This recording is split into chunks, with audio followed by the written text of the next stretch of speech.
नमस्ते and welcome to daily dose with एंकी। आज हम बात कर रहे हैं हमारे पड़ोसी देश नेपाल की। वहाँ एक ऐसी आग भड़की है जिसने सिर्फ सड़कों को ही नहीं बल्कि सरकार के आलीशान पैलेसेस को भी हिला कर रख दिया है।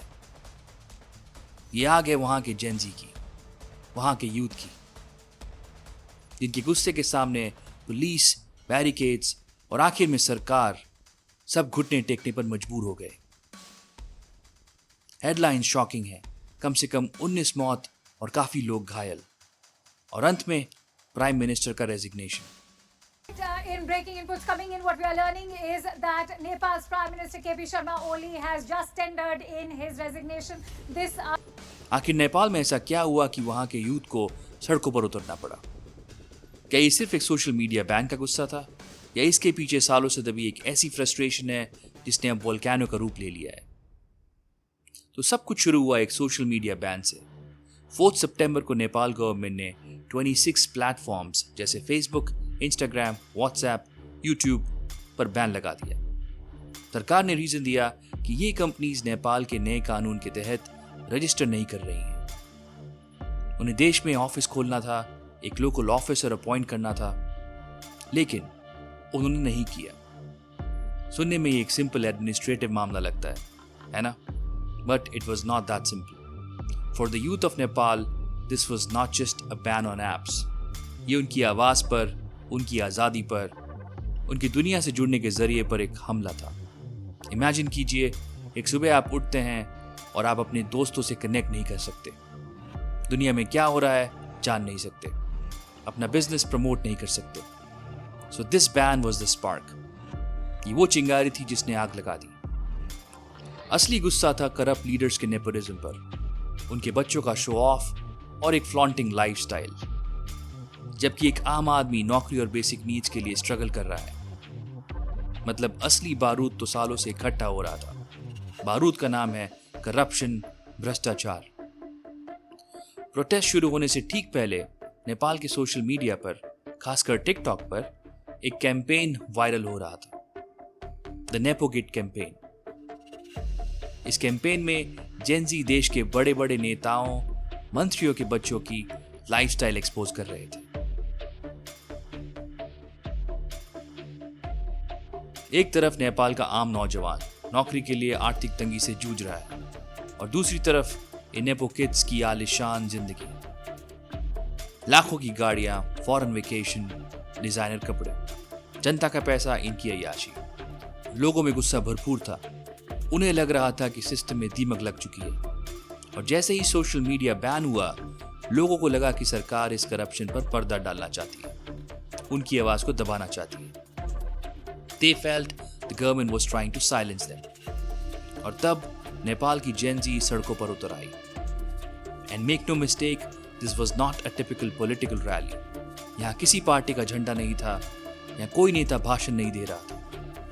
ये आम स्टूडेंट्स थे, यंग प्रोफेशनल्स थे, स्कूल यूनिफॉर्म में बच्चे थे, जिनके हाथों में पोस्टर्स थे जिन पर लिखा था stop corruption, not social media.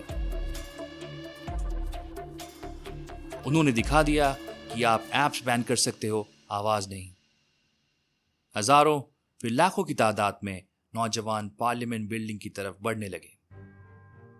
उनका प्लान पीसफुल था, लेकिन सरकार ने रिस्पॉन्ड किया ब्रूट फोर्स से। पुलिस ने rubber bullets, tear gas, water cannon और लाइव एमिनेशन तक चलाए। 19 लोगों की मौत हो गई और 300 से ज्यादा लोग घायल हैं। स्कूल के बच्चों को भी टारगेट किया गया। अब गुस्सा सिर्फ पार्लियामेंट तक नहीं रुका। प्रोटेस्टर्स ने पीएम, प्रेसिडेंट, एक्स पीएम के घर जला दिए। नेपाली कांग्रेस कम्युनिस्ट पार्टी के हेडक्वार्टर्स तक फायर लगा दी।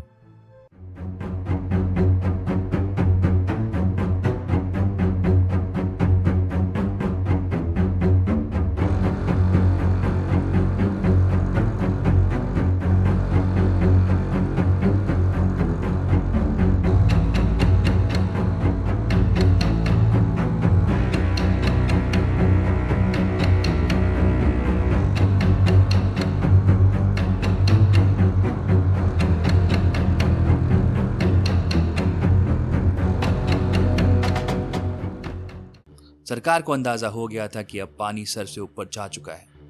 The backlash was immediate and immense. सबसे पहले घुटने टेके सोशल मीडिया बैन ने। सरकार ने घबरा कर इमरजेंसी मीटिंग बुलाई और 26 के 26 प्लेटफॉर्म से बैन हटा लिया। उसके बाद आई रेजिग्नेशंस की बारी। होम मिनिस्टर ने तुरंत रिजाइन किया, फिर एग्रीकल्चर और हेल्थ मिनिस्टर, और फिर 21 एमपीज ने भी।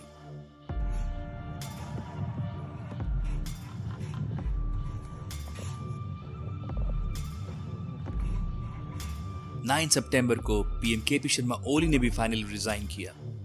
कर्फ्यू लग गया काठमांडू, पोखरा और मेजर सिटीज में।